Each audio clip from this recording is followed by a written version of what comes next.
Good morning.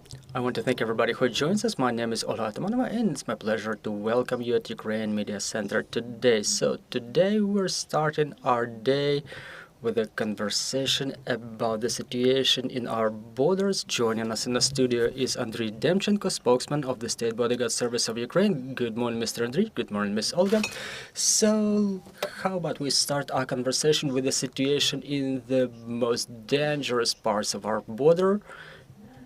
In the forward edge of the battle area, what is the situation over there? What are your observations? What is the current dynamics? Basically, the border with Russia remains just like a front line because Russia exercises daily shellings. They continue inflicting strikes on Chernihiv region on a daily basis.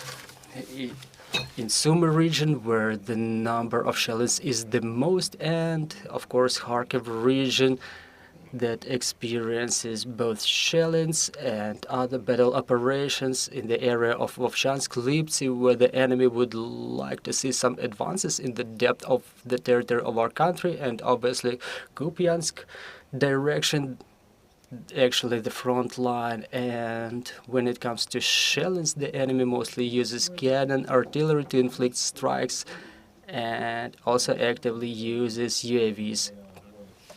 Also, talking about the Sumy region, the enemy also uses the aviation to inflict strikes on the areas close to the borderline. The activity of the sabotage teams was not increasing lately. Back in the day, the level of their activity decreased, and we don't see enemy using a lot of their saboteur groups lately. However, the threat is still there, because the example of Chernihiv region, where even without the intention of fire influence, but for psyops, the enemy was using a sabotage team who put the tricolor in the area that cuts the border from the mainland of Ukraine with the rivers, and where the security and defense forces of Ukraine are absent because there are no people living in any settlements in that area, and in case of our military being stationed there, it would pose a threat to their life, and it would jeopardize our ability to continue constructing the engineering installations, engineer defensive installations. And in order not to let the enemy through the border, in order to prevent their saboteur activities, our troops continue exercising their tasks along the borders. And let me remind you once again that there are brigade type units in the State Bodyguard Service that expanded their capabilities to exercise battle operations all along the forward edge of the battle area. Recently, in 3 brigades, the Pomsta Guard, and they were joined by another unit called Forepost. It increases their capabilities, and they have necessary attacking capabilities to inflict strikes on the enemy. Well, you've mentioned that the intensity of work of saboteur groups was decreased lately. Do you think that our operation in Kursk region influenced it? Well, when it comes to the number of shellings, I think that the situation in Kursk region, the operation exercised by the security and defense forces of Ukraine, well, it didn't influence on the number of shellings. Basically, within the day, the enemy inflicts about 150 strikes on all of 3 borderline regions. During some days, the number of shellings is bigger. Sometimes it's smaller, but average per month is about 3,000. And talking about the sabotage teams, their activity decreased, probably due to the operation in Kursk region exercised by the security and defense forces of Ukraine. Mr. Andrii, what is the situation in the Belarus border? What's going on there? Are there any movements, so to say, any shifts in the situation?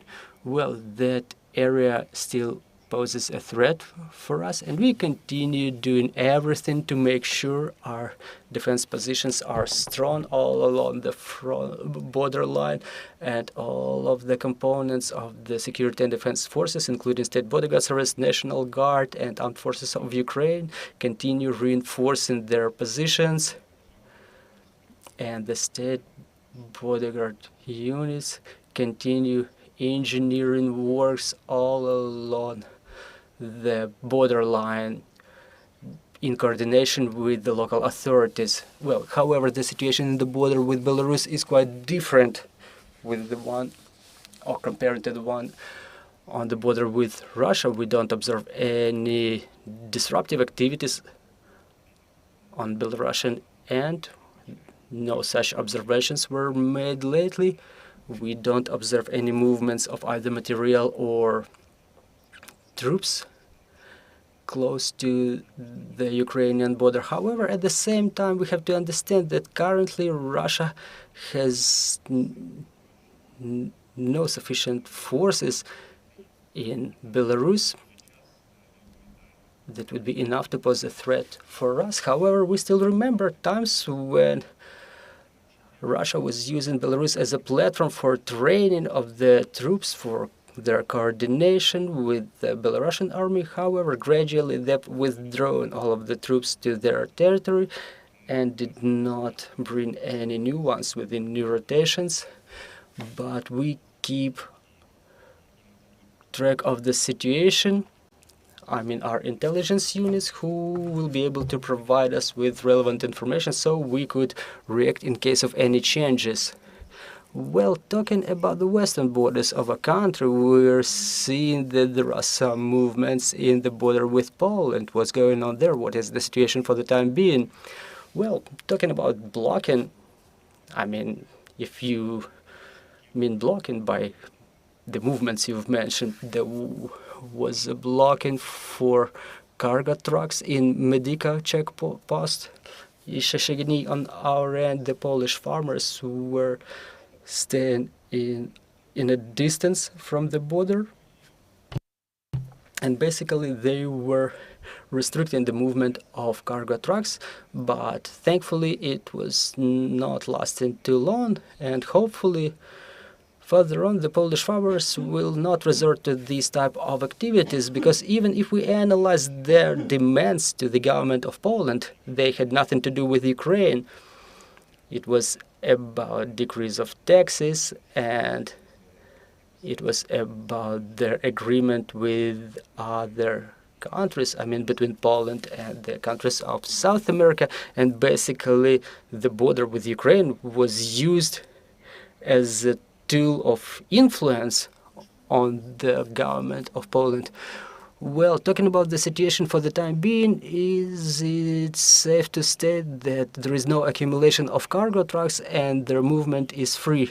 Well, yeah, the cargo trucks are moving without restrictions, both outside and inside Ukraine. And basically, the transportation flow capacity is filled in the checkpost. Basically, we observe no physical lines in the border with Ukraine, because there is electronic line which helps a lot to the drivers and the transportation companies, because it's the system which informs the transportation companies at which day, at which time they can come to the border to cross it. The electronic queue is open. You can even check out the load of the checkpost online. You can see the number of the vehicles accumulating there, but generally, talking about some substantial lines on the either Ukrainian or Polish side of the border, currently it's not there. But remember, when the Polish farmers were blocking a number of checkposts it adds a lot to the lines, and it creates a lot of inconveniences for the drivers who are forced to stay in their vehicles, specifically in the territory of Poland, because they have to physically stay near the border and wait for an opportunity to cross it. Well, the winter has started. We understand the Christmas holidays are coming. What I'm observing in terms of migration intensity, has the passenger flow changed in the western borders of a country? What is the dynamics that you're observing? For the time being, well, currently the passenger flow is not growing. However, it's not decreasing either. The number of passengers crossing the border is about 75,000 per day. Sometimes during weekends it may reach 90,000 persons per day in both directions. In the borders with Europe and Moldova, however, there is no domination of either passengers coming in Ukraine or going out of Ukraine. But analyzing previous years, including during the martial law, the passenger flow is about to grow in the eve of the holidays, and during some days it may reach 100,000, 120,000 people per day. So people have to prepare beforehand, choose the checkpost where they would like to cross the border, because during some days there may be a significant domination of the passengers leaving Ukraine. I would like to remind everybody that in order to pick the direction which is the least busy, our regional departments post the level of busyness of every checkpost, which is updated every 3 minutes. That's done for the people to avoid lines in the border. And basically, when it comes to the journeys, let me remind that you have to have all of your documents prepared beforehand in order to avoid unpleasant situations in the border. Well, when it comes to the border crossing rules, I would like to ask a couple of questions about that. What about the violations, and what are the updates we should be aware about, or probably not updates, but something you would like to emphasize in the view of the fact that the passenger flow is about to increase during the winter holidays? Well, lately there were no changes to the rules of crossing the border, either substantial or any minor in relation of special categories of population. So basically the rules that were in effect within the last months, they rest. I cannot exclude a possibility that they might be updated at some moment, but there will be a relevant resolution of the government, and should such changes take place, the State Border Guard Service will inform the citizens respectively so they understand what are the changes to be expected. When it comes to violations, well, I would also like to add that the rules have been the same for a long period, but on a daily basis about 100 to 150 persons are being rejected from crossing the border. First of all, the males aged 18 to 60 who attempt to leave Ukraine, but they don't fall under the conditions for crossing the border. Some people don't have sufficient paperwork, or sometimes they just forget, and they try to convince the State Border Service officers that they have such documents in their possession. They are just at their homes. But again, the Border Guard Service officers are supposed to see and check all of the documents. Also, when it comes to children, please remember that if a child is not accompanied by the parents, they should have all of the necessary documents which would entitle third persons to accompany a child abroad, and quite frequently such issues may arise during Christmas and New Year holidays, during summer holidays, when the number of children who cross the border is increased. Well, talking about violations, most of the violators are the Ukrainian males who on a daily basis keep attempting, even though the number of such misdemeanors is small. I mean, the counterfeit documents, the State Border Guard Service comes across 5 to 10 such cases per day. I mean, given the fact that during the martial law there are restrictions for the males to leave the country, we still continue documenting cases when the males try to either counterfeit the documents or try to fabricate the reason for their leaving right in the border. Well, thank you very much, dear colleagues. If we have any questions on the floor, you have an opportunity to ask them. And I myself am having a question about the latest topic. I would like to get your comments on those latest news. The Cabinet of Ministers delegated to the State Border Guard Service the state program for procurement of weapons. So we would like to find out whether the State Border Guard Service is ready to fulfill this resolution. Well, basically, I'm not entitled to comment on defense procurement, but again, State Border Guard Service is a component of security and defense forces, and as a government institution, we act within the framework of Ukrainian legislation, and everything we do for the sake of our victory, for the benefit of our warriors, so they could effectively repel the enemy's attacks. And having certain proposals for the State Border Guard Service, they were forwarded to the Ministry of Defense General Staff for their study and elaboration, which resulted in resolution by the Cabinet of Ministers to delegate to the administration of the State Border Guard Service this responsibility of reinforcement the defense capacities of the State Border Guard Service. Thank you very much for your answer. We're having a question on the floor. Thank you very much. Nikita Galka, Suspilny.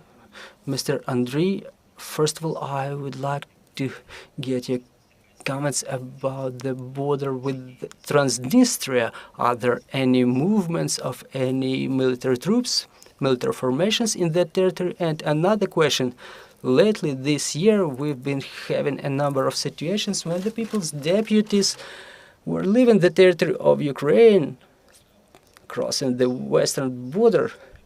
I would like to ask whether there was some internal investigation in the State Border Guard Service, and could you inform us, or either final or intermediate results, how did it happen that those people were leaving the territory of Ukraine illegally? Well, when it comes to Transnistria, I would like to emphasize that with the beginning of the martial law, all of the checkposts in the Transnistria segment were closed, and no one can cross the border in those checkposts currently. Talking about the section of the border with Transnistria, that's one of the areas where the violators try to illegally, in the green section of the border, to leave Ukraine, and they use the services of the third persons, criminal organizations who promise support for them in such activities, and our work is aimed at prevention of such activities, identification of the criminals, identification of the organizers, and detention of the violators in the border or close to the borderline. And talking about the section of the border with the border, the Transnistria segment, the reinforcement continues we continue to do the engineer reinforcement of the borderline with different engineering installations, installing the video surveillance system, the trenches. We would like this work to be intensified. However, we continue raising government funds, and we discuss it with our international partners to make sure that the technical support continues for the State Border Guard Service, so we could continue to actively reinforce our capabilities for establishing an integral video surveillance system to prevent illegal border crossing, and the border patrol teams could respond to such violations in prompt manner. On that side of the border, we don't observe any changes that could pose a threat to our security, neither non-standard situations. However, it's one of those areas that we keep our eye on. I mean, the State Border Guard Service and other components of the security and defense forces, in the view of the fact that Transnistria is being influenced by the terrorist country Russia. Talking about your second question, those cases of illegal border crossing, including the cases with the people's deputies, well, there were the internal investigations initiated within the State Border Guard Service, and there were investigations in coordination with other law enforcement agencies which initiated criminal cases, and we've checked possible involvement of the officers of the State Border Guard Service. However, no such facts, I mean, that would evidence the involvement of State Border Guard Service servicemen in such crimes were not identified. However, we have to say that the people's deputies were using the services of organized criminal groups that supported them in such activities. Thank you very much for this broadcast, and obviously I would like to thank all of our security and defense forces, thanks to whom we can meet here and discuss our important topics. Thank you very much. Let's continue working for our victory. Glory to Ukraine, glory to the heroes.